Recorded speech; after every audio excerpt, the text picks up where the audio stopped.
কথায় আছে বাড়ি জীবনে একবারই হয়। এই কথাটা ভিডিওর প্রথমে কেন বললাম সেটা না হয় অন্য কোনো ভিডিওর মাধ্যমে আলোচনা করা যাবে। তো বাড়ি যখন নতুন, তো নতুন একটা ডোরম্যাটের খুবই প্রয়োজন ছিল। তো যেমন ভাবা তেমনই কাজ, বানিয়ে ফেললাম এই ধরনের দুটো ডোরম্যাট।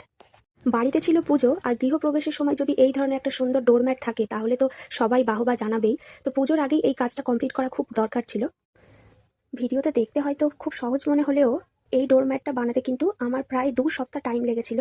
কারণ আমার একটা ৬ মাসের বাচ্চা ছেলে আছে, তাকে রেখে দিয়ে আমি এই কাজটা করেছি। যদিও সেটা সম্ভব হয়েছে আমার মায়ের জন্য। আমার মা না থাকলে হয়তো এই কাজটা পুরোটা কমপ্লিট হতো না। তো চলো, এই ডোরম্যাটটা আমি কিভাবে বানিয়েছি সেটা তোমাদের সঙ্গে শেয়ার করি। এই ডোরম্যাট হয়তো আগে অনেকেই বানিয়েছো, তো আজকে আমি কিভাবে বানিয়েছি সেটাই তোমাদের সঙ্গে শেয়ার করব। নমস্কার বন্ধুরা, আমি চুমকি চলে এলাম আরও একটা নতুন ভিডিও নিয়ে। আশা করছি সকলেই ভালো আছো, আমিও ভালো আছি। আজকে প্রথমে যে ডোরম্যাটটা তোমাদের দেখালাম, সেই ডোরম্যাটটা আমি কিভাবে বানিয়েছি সম্পূর্ণটা এই ভিডিওর মাধ্যমে শেয়ার করব। ডোরম্যাটটা বানানোর জন্য আমি এখানে আমার বাপির একটা ইউজলেস প্যান্ট আগে থেকেই পড়েছিল, বহু বছর আগে থেকে ছিল। তো সেই প্যান্টটা থেকে আমি এখানে বেসটা বানিয়েছি, যেটার উপরে পুরো ডোরম্যাটটা বানানো হবে। সেই প্যান্টের হাফ অংশটা আমি নিয়ে নিয়েছি, এটা থেকেই আমি পুরো ডোরম্যাটের বেসটা বানাবো। আর এখানে যে কুঁচো কাপড়গুলো তোমরা দেখতে পাচ্ছ, যেহেতু আমি মেশিনে সেলাইয়ের কাজ করে থাকি, তো আমার কাছে এই ধরনের বহু কাপড় আছে, অনেক কাপড় আছে এই ধরনের।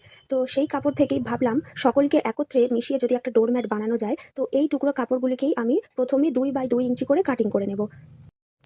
তো এখানে যেহেতু একটা ভিডিওর মাধ্যমে সবটুকু দেখানো সম্ভব নয়, তো আমি এখানে আগে থেকে কিছু কুঁচো কাপড় এখানে কাটিং করেই রেখেছি 2 বাই 2 ইঞ্চি। তোমাদের সেটা আগে প্রথমে দেখিয়ে দিই।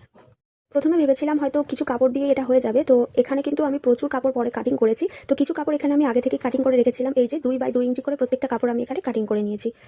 যেটার ওপরে আমি কাপড়গুলোকে জয়েন্ট করব, সেই পার্টটাকে প্রথমে আমি 20 বাই 16 ইঞ্চিতে প্রথমে কাটিং করে নিয়েছি। আমি এখানে 20 বাই 16 নিয়েছি, তোমরা যদি আরও একটু ছোট বা বড় কাটিং করতে চাও সেই অনুযায়ী প্রথমে কাপড়টাকে কাটিং করে নিতে হবে।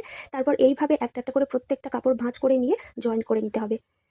একটু ধৈর্য সহকারে কাজটা করতে হবে, কিন্তু এটা রেডি হয়ে যাবার পরে অসম্ভব সুন্দর লাগবে। তখন কিন্তু আর মনেই হবে না যে আমি কতটা কষ্ট করে এই জিনিসটা তৈরি করেছি।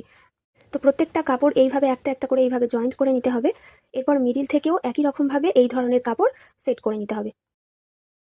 বানানোর আগে ভাবিনি যে বানিয়ে ফেলার পরে ডোরম্যাটটা এতটা সুন্দর দেখতে লাগবে। দেখো কতটা সুন্দর দেখতে লাগছে এখানে ডোরম্যাটটা।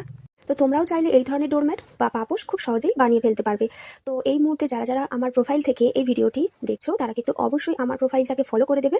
তো ডোরম্যাটটা তো আমার খুবই পছন্দ হয়েছে। তো তোমাদের ডোরম্যাটটা কেমন লেগেছে আমাকে কিন্তু অবশ্যই কমেন্ট করে জানাবে। আর নিচে আমি আমার ইউটিউবের নাম দিয়ে রাখলাম, এই চ্যানেলটায় গিয়ে অবশ্যই কিন্তু তোমরা চ্যানেলটিকে সাবস্ক্রাইব করে নেবে। আর যারা যারা এই ভিডিওটি ইউটিউব থেকে দেখছো, তারা কিন্তু অবশ্যই চ্যানেলটিকে সাবস্ক্রাইব করে নিও। আর অবশ্যই কিন্তু বেল বাটন অন করে রেখো। এর ফলে আমি যখনই নতুন নতুন ভিডিও আপলোড দেবো, তখনই কিন্তু তোমরা তার নোটিফিকেশন খুব সহজেই পেয়ে যাবে।